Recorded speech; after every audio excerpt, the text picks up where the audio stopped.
अस्सलाम वालेकुम नाज़रीन। भारतीय मुसाफिर त्यारा गिरने के बाद जो है भारतीय एक एस्ट्रोलॉजर हैं, उनकी वीडियो बड़ी वायरल हो रही है। वो वीडियो क्या थी? 5 जून को वो कहती हैं कि अभी भी भारत के अंदर कोई एक फ़िज़ाई हादसा हो सकता है, बल्कि उन्होंने शर्तिया ये कह दिया था कि फ़िज़ाई हादसा होगा और बड़ा संगीन हादसा होगा।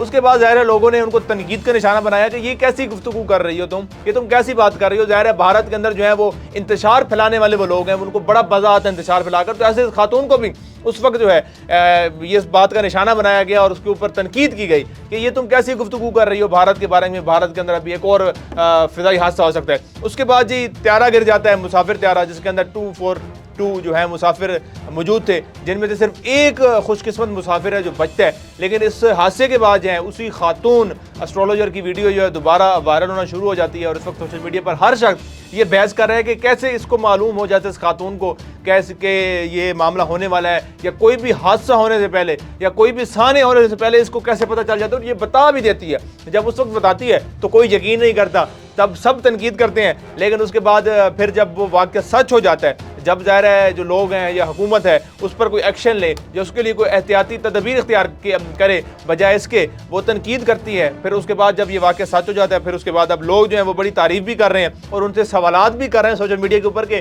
आप इतनी दुरुस्त कैसे पेशन गोई कर लेती हैं, आपके पास कौन सी ताकतें हैं। लोग बड़े हैरान उस तरह के सवाल जो हैं वो पूछ रहे हैं। आपको पता चले कि ये त्यारा था जो कि अहमदाबाद से जो है वो लंदन जाने के लिए रवाना होता है, लेकिन जैसे ही टेक ऑफ करता है तो 1 से 2 मिनट के अंदर ही ये त्यारा जो है ये करीब एक वहाँ पर जो है वो मेडिकल हॉस्टल था, वहाँ पे जाके गिरता है। इस त्यारे के अंदर 242 मुसाफिर मौजूद थे, जिनमें से तकरीबन सिर्फ एक ही मुसाफिर की इतलात हैं जो कि जिसकी जान बच गई है। इसके अलावा तकरीबन 52 से 56 बरतानिया के शहरी बताए जा रहे हैं कि इसके अंदर मौजूद थे, 7 पुर्तगाल के शहरी थे और एक कनाडा का शहरी इसके अंदर मौजूद था। बाकी ज़ाहिर है भारतीय थे। इसके अंदर तकरीबन 5 से 8 डॉक्टर्स की भी तादाद बताई जा रही है और 2 मासूम बच्चों का भी बताया जा रहा है कि इस जहाज़ के अंदर मौजूद थे। और ये त्यारा जहाँ पर गिरा, जिस हॉस्टल के ऊपर, उस हॉस्टल में जो ज़ाहिर तालिब इल्म मौजूद थे, उनकी भी जो है वो अमवात जो है वो सामने आई हैं। इसके ऊपर बरतानिया मीडिया का ये कहना है कि तहकीकात ज़ाहिर इसके ऊपर की जाएंगी और तहकीकात करने के बाद जो है वो चीज़ें सामने आएंगी। क्योंकि अगर जहाज़ की वीडियो देखी जाए तो जहाज़ की वो स्पीड नहीं थी रनवे के ऊपर,